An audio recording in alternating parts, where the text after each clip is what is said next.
Welcome to the Commentary Magazine Daily Podcast. Today is Wednesday, June 18th, 2025.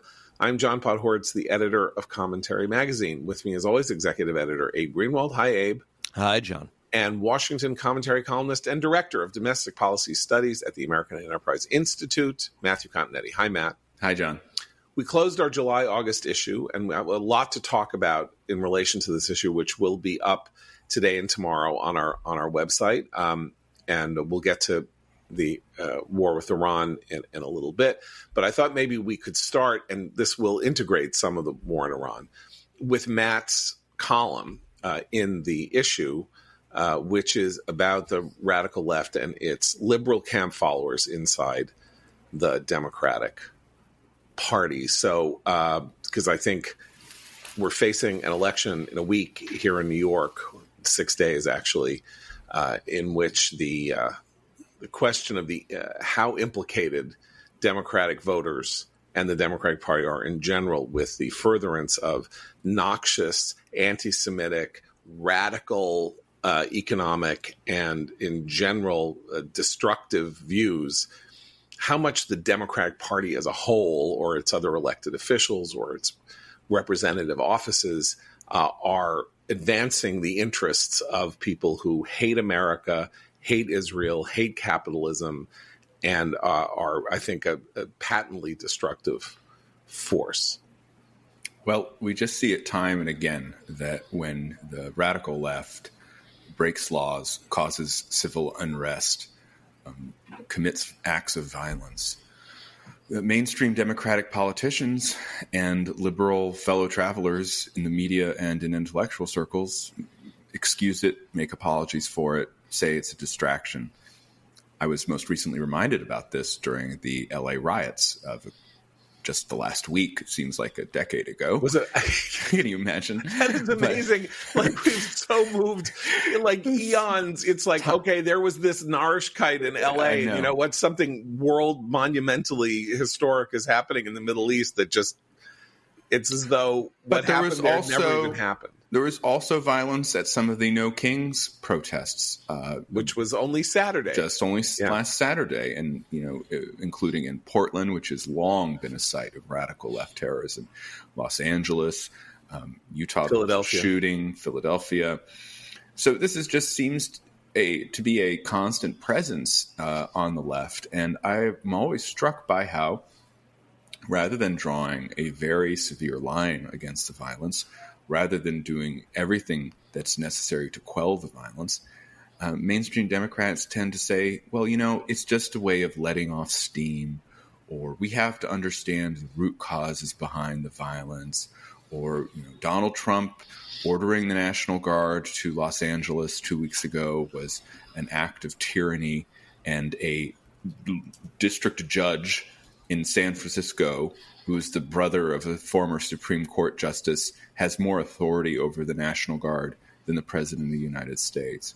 And so this piece in our new issue is just cataloging this phenomenon, which really stretches back to the 1960s, when you first saw this kind of the inability of the mainstream liberal Democrats to do anything about the antinomian left in their ranks. Okay, let's talk about this in relation to elected officials, not just sort of radical chic figures, sort of Leonard Bernstein in 1970 and people now who are, cosplaying in these circumstances.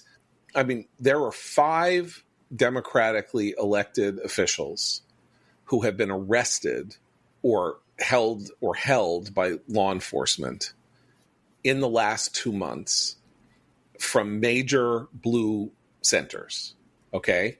We have, of course, the detaining of Alex Padilla, the senator from California, who came screaming into a Kristi Noem press conference, and the Secret Service, or her guard, wisely and totally according to protocol, got him out of the room and subdued him because they didn't know who he was, even though he said he was Senator Alex Padilla. I mean, I could say I'm Senator Alex Padilla. We have Representative LaMonica McIver from New Jersey, who pushed an immigration officer at an ICE demonstration that also involved Mayor Ras Baraka of Newark, who was arrested at the same demonstration.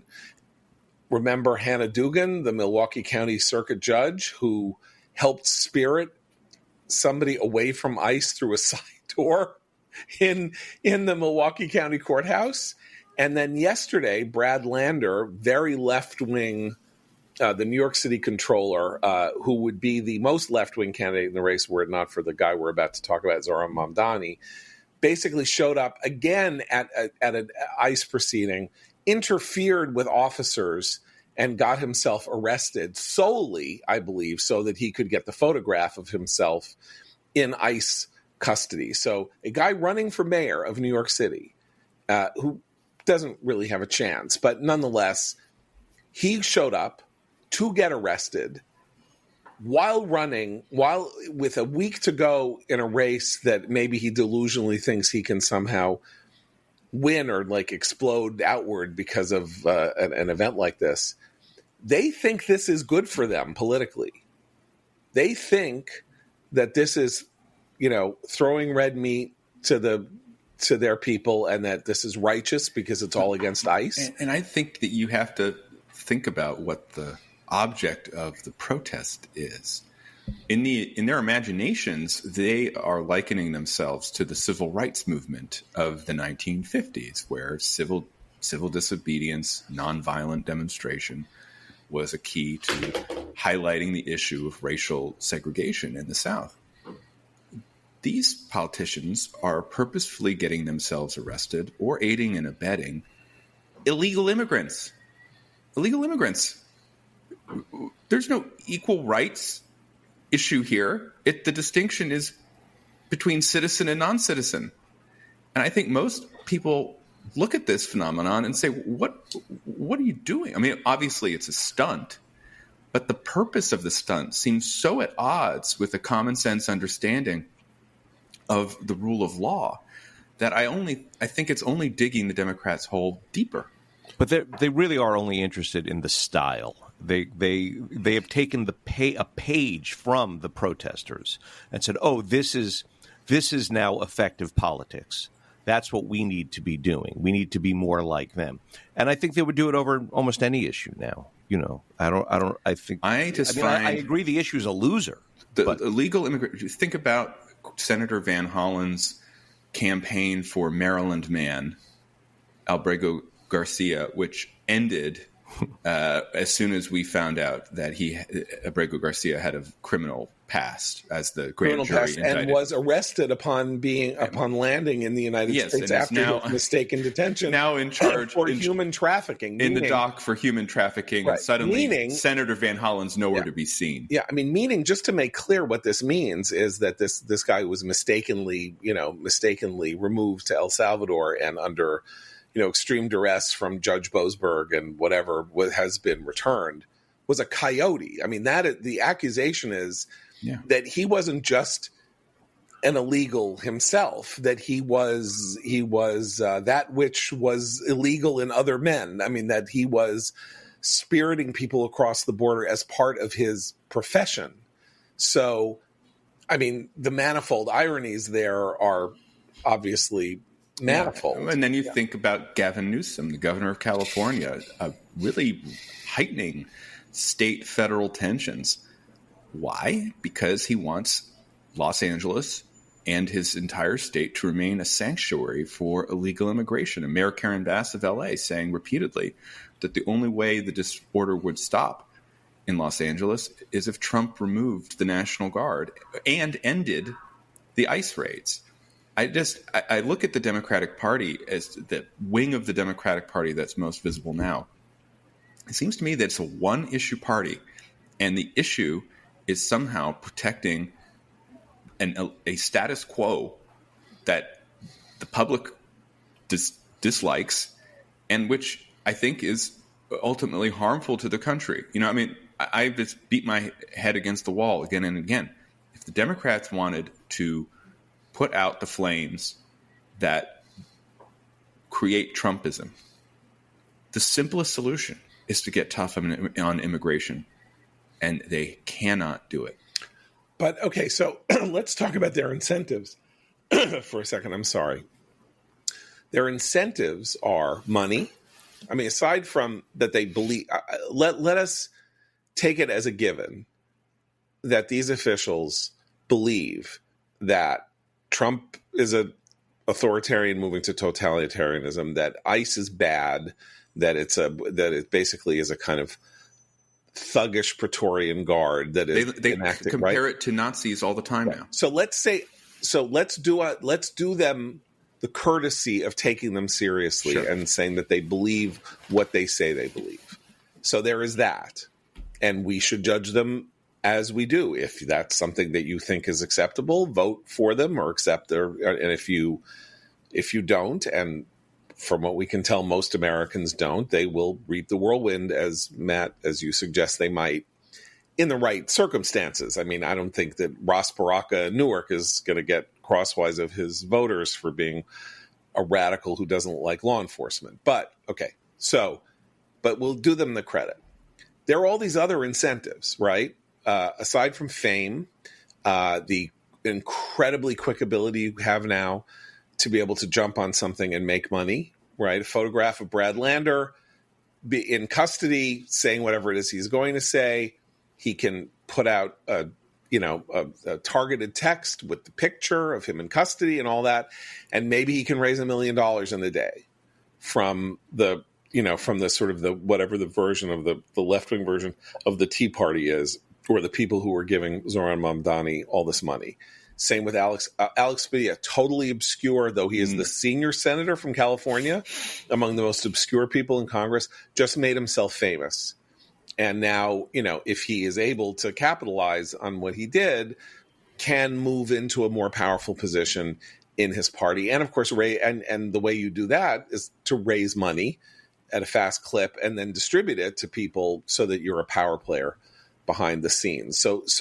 And of course, the fact that there is this entire media that isn't just, sort of the liberal mainstream media, but this entire left-wing media ecosystem, Midas Touch, all these people, supposedly there's no liberal alternative to Joe Rogan. There's billions of liberal alternatives to Joe Rogan.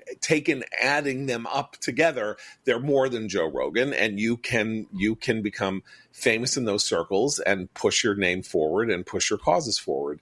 So they have all incentives to behave this way, to behave lawlessly, and then claim that what they are doing is upholding a higher law, and that they are actually acting against a lawless administration. And no disincentive, as far as I can tell, unless they face consequences at the ballot box.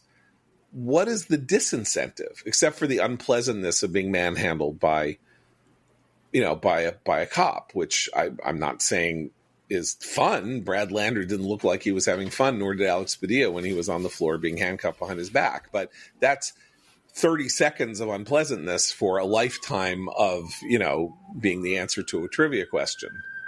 Well, maybe not a lifetime, but Israel kind of stepped on Alex Padilla's parade. No, that's true. Right. Very amusing to me. Right. No, there is no disincentive. The problem is for the national Democratic brand. And like you say, the mayor of Newark is probably not going to suffer many consequences for his lawlessness.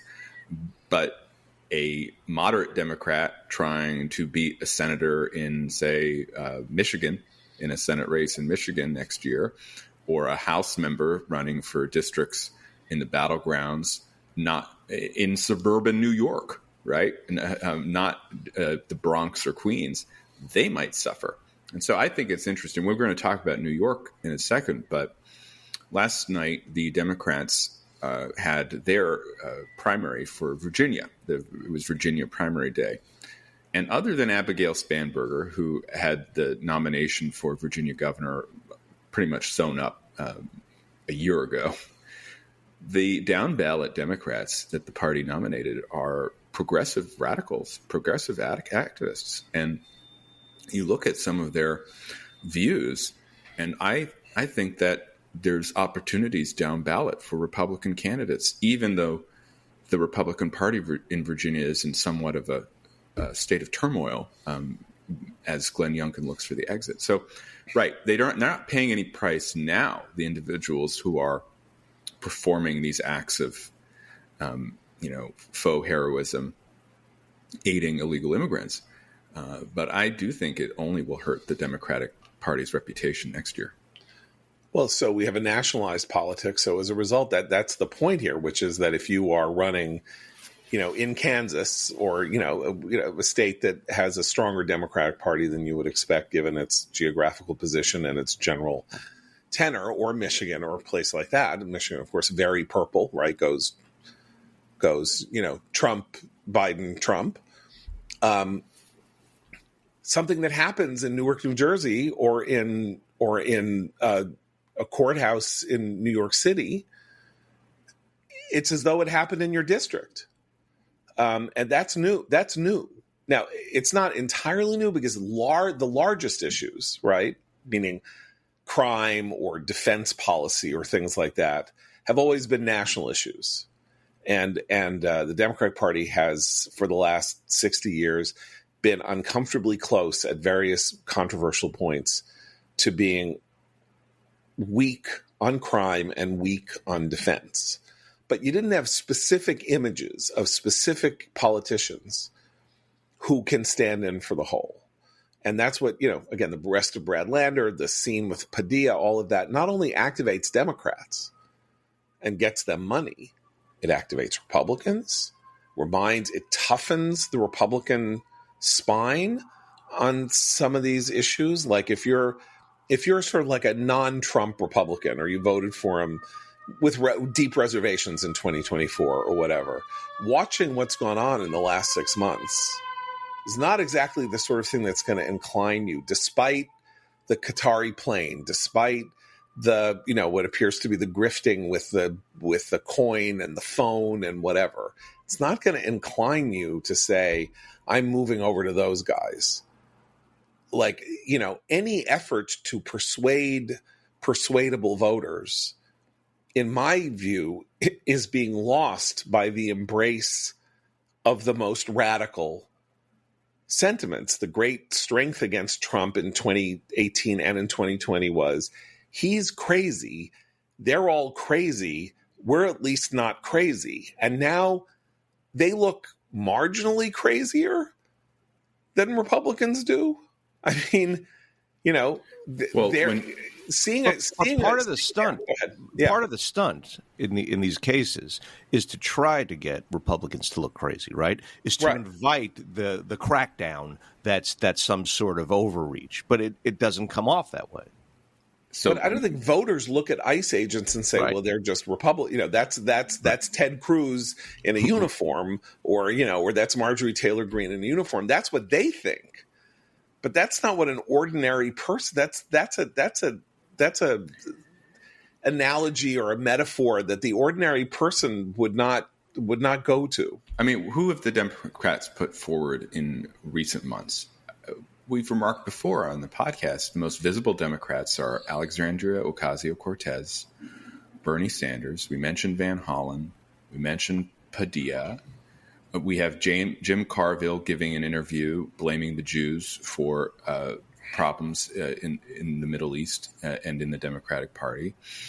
And now we have the flavor of the month, Zohran Mamdani, coming in second in most polls in the New York mayoral race. A surge of support over this past several weeks. And what was he saying just the other day on the Bulwark podcast? He refused to distance himself from the slogan globalized intifada. That's not a good look. Not a good look, friends. Let's talk about Mamdani, because, of course, he's not an important figure. He's only an important figure if he wins. And he's maybe a suggestive figure if he comes close. The truth is that all of the relevant political data show that he's nowhere near winning. There have been multiple polls. It's a complicated race because it's ranked choice voting. But Andrew Cuomo, deeply problematic, to put it mildly, figure on his own, is up anywhere from 8 to 16 points in the first balloting, where if you don't get over 50%, you then go through this whole process of ranked choice that I won't even describe. But every poll in the end has Cuomo up over 50% in the 10th by the time the ranked choice balloting ends, Mamdani is nowhere near winning. The latest poll, which is Marist, which is in the last couple of days, shows Cuomo winning by 12 at the end and being up by like 8 at the beginning.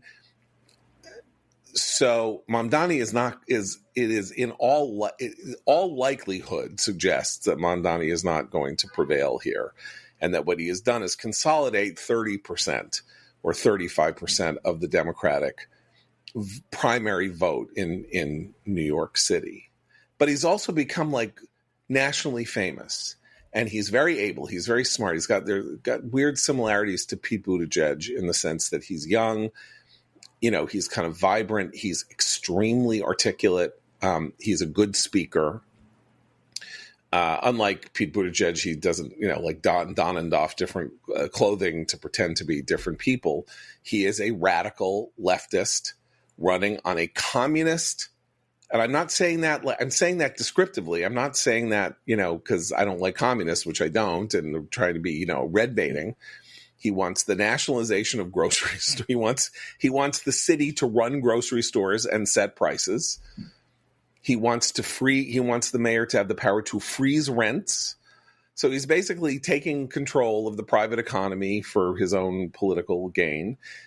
He wants to turn police officers into social workers. He wants to house homeless people in subway stations. He wants to house homeless people in subway stations and give them social services. 6 million people ride the subway in New York City. It is the main way that people in New York City get around.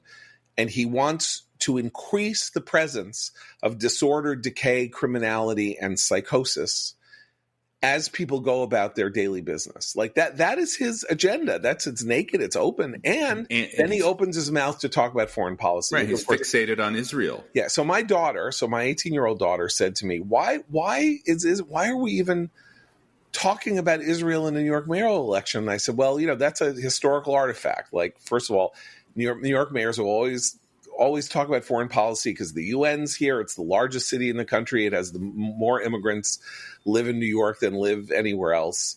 And, 50, 60, 70 years ago, New York City was 32% Jewish. It is no longer. It's now like 12% or 13% Jewish, but it was 30% Jewish. So the mayor of New York was the mayor of the largest single population of Jews in the world until Israel lapped it finally. And so Israel was a concern too in New York City politics, and that we're still talking about Israel. But why does Zohran Mamdani talk about Israel as opposed to saying, I'm the mayor of New York. I only want to be the mayor of New York. I only want to talk about the mayoralty of New York. He doesn't only want to talk about the mayoralty of New York because he sees no distinction between having a state-owned grocery store and liberating Gaza from the evil, and supporting Hamas. And he's right. What's more, it's true. He's correct. Those two agendas are identical.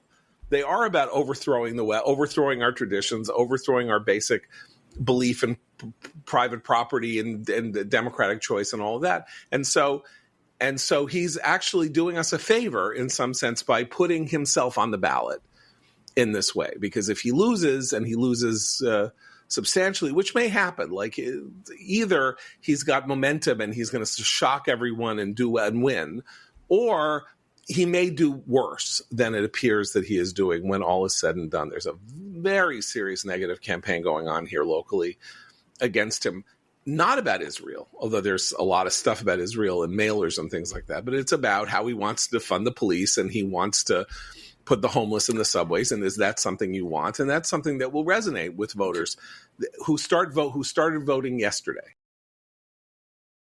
Speaking of support for Israel and its place in American politics, we are day 5 or day 6 into the Israeli operation against Iran, and things have gone quiet in Trump circles, having been very dramatic 2 days ago with the departure from the G7.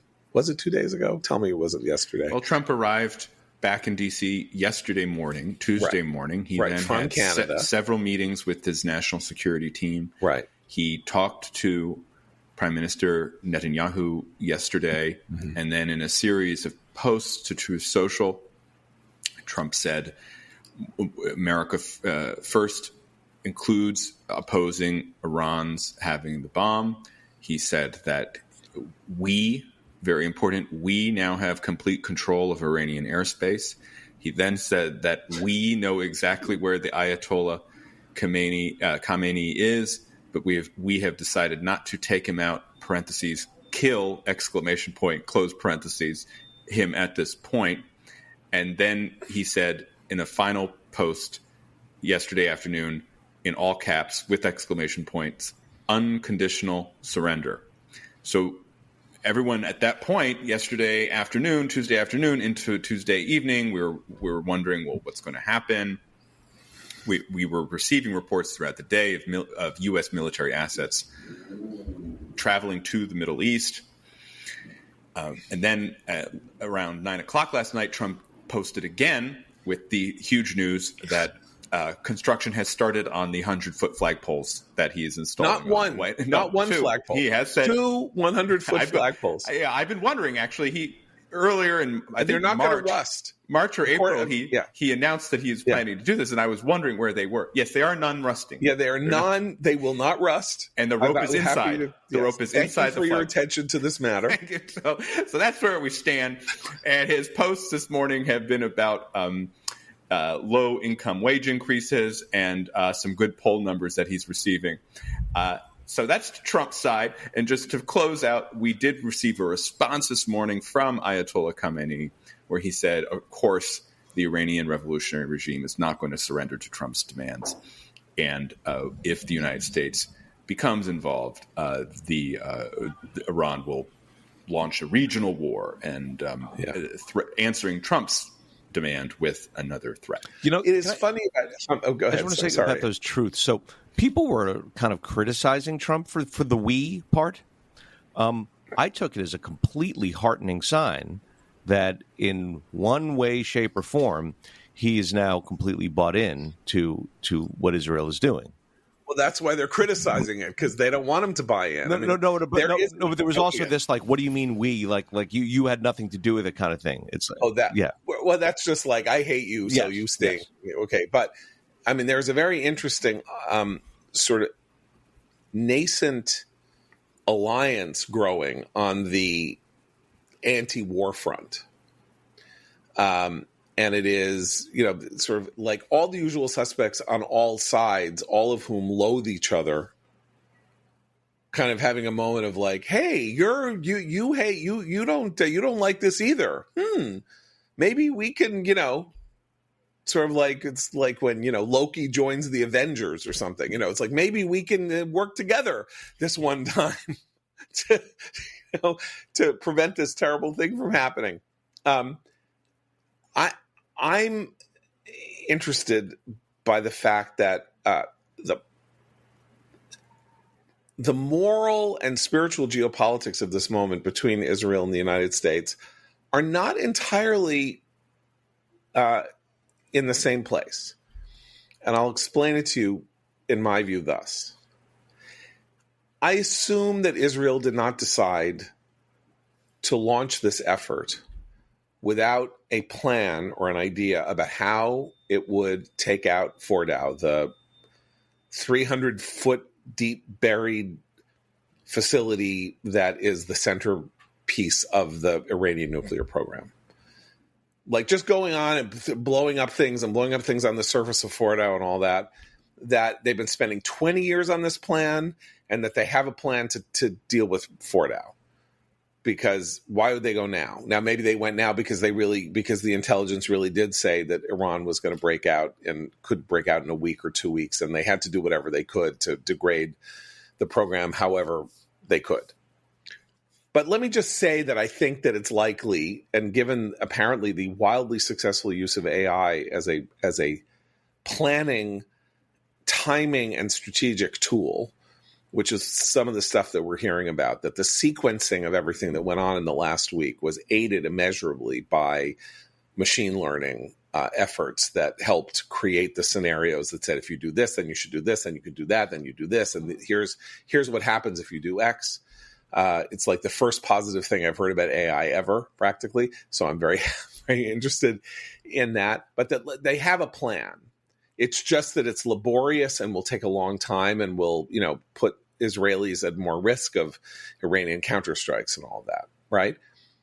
There's an argument to be made that Israel should not want the Americans to strike, that it should entirely be an Israeli operation, that the vindication of Zionism, as I wrote earlier this week, that is represented by Israel, just as it did with the Syrian reactor in 2007, and here, that if it can do this to its greatest enemy on its own, that the statement to the world and to world history that the Jewish state is here forever, can defend itself against its worst threats, and that you better not mess with it, is made unambiguously and with sheer clarity. And the idea that Israel is a client state of the U.S., does what the U.S. wants, and gets all this money from the U.S., and therefore can't function that the U.S. is defeated forever. And so in some sense, spiritually, it would be better for Israel to do this alone.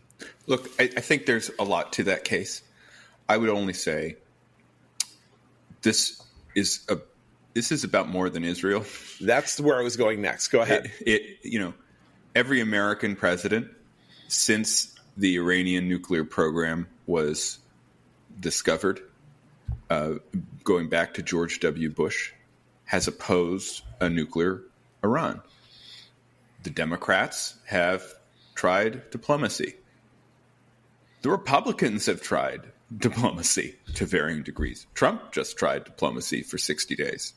But all were clear that Iran could not have a nuclear weapon because Iran is the world's greatest state sponsor of terror. Iran has killed Americans. I don't understand why this is not more present in our discussion on the current moment. Ilhan Omar yesterday said, Iran hasn't killed any. Why are we in this? Iran has killed 1,000 Americans. We have thousands of wounded Americans who were wounded fighting for America and for the free Iraq, and were targets of Iranian militias and Iranian weapons. So Iran's proxies have bombed U.S. military facilities. They have assassinated American officials. They have kidnapped Americans. They have plotted against the president of the United States. And a national security advisor. This Secretary of State and Undersecretary of State. Yeah. They are clearly behind, spiritually, if not, I think, operationally, the attempts on Salman Rushdie's life, right? But this is the Houthis, and of course the Houthis. And how many people have died in the Houthi war? And they support the Hamas genocidaires who continue to hold hostages and murdered Hersh Goldberg, Poland, and other Americans in the tunnels, and have their bodies. This regime is an American problem just as much as it's an Israeli problem. Now, for Israel, the stakes are existential, and that's why Netanyahu acted. But for America to join in the fight is absolutely just. And moreover, it would send a signal to the world that, one, America is prepared to reestablish military deterrence that collapsed with the U.S. presence in Afghanistan under Joe Biden and has had terrible consequences for the world ever since. So Russia and China would notice if we got North involved. Korea would notice. Everyone would notice. Two, it's good for the world, especially for the Arab states, especially for the jihadists, to know that there is no daylight between the United States and Israel, and that we remain the closest of allies, and that both of us fight for civilization, for Western civilization. So for all these reasons, I think that the case for American involvement has grown since the beginning of the operation. And I would just, again, repeat, this is not a war for regime change. Regime change may be a consequence of the war, but the goal of the war is to destroy Iran's nuclear program. And for that, America does not need to send 100,000 troops to the Middle East. For that, America does not have to have this occupation plan. All America needs to do is an air campaign against the assets that we know, And I think an ancillary campaign to erode and continue to degrade the Iranian military assets in the region. For example, the Iranian Navy. It might be a nice secondary target if America comes involved, that in addition to no longer having an air force, Iran no longer has a navy. So the case I was going to make is similar to yours, that it would be better for Israel. There are arguments that it would be best for Israel's goals if it has the capacity to take out Fordow, to do that without the United States, and for the Jewish people and the future of the Jewish people. And you're making the case that it would actually be better for America for it to be involved. And you've made all these arguments. And I would make one just simple, overarching case, which is we have the most powerful military in the world. We have developed these capabilities that we do not use, like the bunker buster bomb that would take out Fordow. There is some question in the minds of people in the world that gets to your point about deterrence, about American will, steadfastness. Right. And that, in other words, like, we can fly a plane from Whitman Air Force Base, refuel it in the air. 30-hour round trip. Refuel it twice in the air, 30,000 feet. There's no defense against it because it's way too high. Even if Iran had air defenses, it could not reach the bomber that would drop the bunker buster bomb on Fordow. Drop the bomb, turn around, refuel twice in the air, and land. And do it again, and do it 3 or 4 times, and drop 4 of those bombs. And it's a matter of 2 days and 4 bombs. Now, people I love, people I have great respect for, who talk about the problems of Congress's inability and unwillingness to play its proper role in American politics, are saying there should be a declaration of war. We never declare war anymore, and it's bad, and we should, and da-da-da-da-da, right? Okay. This isn't a war. That's the point. Are we using weapons of war? Yes. But, a gun is a weapon of war also, and if a cop has to use his gun, we don't say we need a congressional declaration of war for a cop to use his gun. This is a relatively bloodless operation. By the way, bloodless even in the sense that if you're a sensible Iranian person working at Fordow, you should get in the elevator, go up to the surface, and run like hell because they're coming for you. It's not like you don't have a lot of advanced warning that this is not a safe place to be this week. So even hitting Fordow is not about hitting the people who work at Fordow, like the extras in the, in a James Bond, one of those James Bond bunkers. They could get out, but we're not doing it to kill anybody. That's this is so important. The difference in reaction to Operation Lion Rising or Rising Lion. I always get it backward. Yeah, and the difference to the reaction to the war in Gaza is so extraordinary. As you said, we're almost a week in, right? We're 6 days in, and we've had a few totally toothless statements from Arab capitals. We've had Sergei Lavrov, that evil, troll, say this is very bad. Israel should stop and the United States should become involved. But we had China say we believe in state sovereignty. But that's it. Nothing. The UN is silent on this. The so-called Arab street, completely quiet. The media even, it's fascinating. The media continues to broadcast lies about the Gaza humanitarian program and what is going on the ground in Gaza.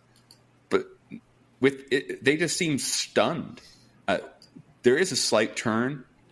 I've noticed in the British press in particular, which of course has that kind of British arch anti-Semitism always infused in it, talk about how today in the FT, well, Bibi knows how to start wars, but not to finish them. I just want to shake the reporter with my hands. and say, who started the war? Who started the war? Who started the war on October 7th? Who started the war with Iran? Who shot the first missiles against Israel? It was Iran last spring. Who started the war? It's the Ayatollah who started this war. He does not know how to finish it, and it's going to end, whether America gets involved or not, with him dead. Okay, so, right. Talk about deterrence quickly. Wars are a failure of deterrence, meaning if someone goes to war against you, it's because he's not deterred from going to war against you by the idea that the cost of going to war against you is higher, would be too high to pay. That's deterrence. The reason that we can drop bombs on Fort Howe without a congressional declaration of war, and the reason that this is not a war, is that we are doing it to prevent war, to reestablish deterrence, so that another country somewhere in the world that says, you know, we can get the whip hand on the West if we just get ourselves a nuclear weapon and say we're going to invade, if we're Venezuela and we say we want to invade Guyana because it has a lot of rare earth minerals and we have a nuclear weapon, no one's going to screw with us because we have a nuclear weapon. We say, go away. You know, that's it. We've now shown that we are willing, with a flick of our fingers, to fly a plane from Whitman Air Force Base, refuel it in the air, drop a giant bomb on whatever your ambition is, and then fly home. The only country on Earth that has done this in the last 40 years to establish deterrence and to prevent nuclear breakouts is Israel. On Iraq and on Syria, 1981 and 2007. We would be the third. We would be the second. It would be the third such thing. What do we see? Do we see nuclear programs all over the place on Earth? No. Would the failure at this point not to do Fort Howe indicate that the United States was not willing to take the final step and say no nuclear proliferation anywhere from any country that is not already nuclear now? I fear that it would be. Once we started walking down this road, the world needs America to do Fort Howe. We need it to reestablish deterrence and to make it clear to people that we should be listened to when we say don't, as opposed to Joe Biden saying don't to the Russians and the Russians saying, oh, no, do. Don't? That's what you're saying to us? We want to take Ukraine. What are you going to do about it? You feeble old senile man. There's only one emendation to your idea, and that is if the Iranians did say, you know what, we've had enough. Israel got us with our pants down. The nuclear program has been set back. We're prepared to open up Fort Howe. We're prepared to disarm and destroy the centrifuges in cooperation with the IAEA. They could do that in a fantasy world. Yeah. And if they did do that, that actually would be a triumph of coercive diplomacy, right? That would be, well, Trump and Bibi acted in this concert, as we've discussed. We're not sure, how strategic or planned this was, but the fact that Trump had maximum pressure, then this opening for 2 months, then the 2-month window closed and Israel acted. And if Iran finally said, you know what, fine, the survival of our regime is more important to us than the nuclear program. Of course, the survival of the regime is tied to the nuclear program. But that's why the fantasy aspect. That's why this is a fantasy. Yeah. But it's not out of the realm of possibility. Not at all. And however, Trump, I think the window for that possibility is closing. And I think that, from that unconditional surrender tweet from yesterday afternoon we talked about, we have the first response from the Ayatollah Khamenei, which is rejection. I think if one more day of no accommodation, then we are on the brink of American involvement. So Trump, of course, is not a student of American history. I always say, well, he's a student of American history. He's read all, Trump is not a student of American history. So hesitate to read too much into the unconditional surrender tweet. But of course, unconditional surrender has a very specific meaning in American history, because it was what led Lincoln to change the generalship of the Civil War and put the military in the hands of Ulysses S. Grant, who was, of course, unconditional surrender Grant, U.S. Grant, unconditional surrender. The only way this war ends is for the South to bow and bend the knee and say we are done, and leave the battlefield and acknowledge their defeat and their disarmament. And when Trump says it, if any other president had said it, I would say that's what he's trying to evoke. That's it. Japan, Germany, all were destroyed rather than going to unconditional surrender. Like, we basically we destroyed those regimes and laid them into rubble. They didn't even have to surrender. Like, they were done. We just dictated terms to them. So he is giving them an out according to the, standards of American history, in which, we didn't have the Union Army spending 5 years laying waste to the South from 1865 to 1870, which could have been the case. That the North would have occupied the South, effectively taken over the South, and done Atlanta marches, and battle, and stuff like that for 5 years, just to totally break the will of the South. And maybe that would actually have been better, because we wouldn't have had 75 years of Jim Crow. But that is what unconditional surrender means in an American context. And yeah, Israel has just issued a bulletin saying that everybody in Israel needs to have no gatherings, stay close to a shelter for the next 48 hours, no more than 30 people in any specific location, don't be on the roads, all of that. So either Israel is expecting a massive barrage from Iran, larger than it has seen so far, or it is preparing for a countermeasure after the Fordow hit. One or the other. So the next 48 hours, Israel is now signaling how critical the next 48 hours are. And so we, again, as we have, we wish them Godspeed. We wish them victory. We wish us victory. This is the most evil, this is among the most evil regimes in the world, and has been, I think, consistently since the Iranian Revolution in 1979. In the top 3 of evildoers on the planet.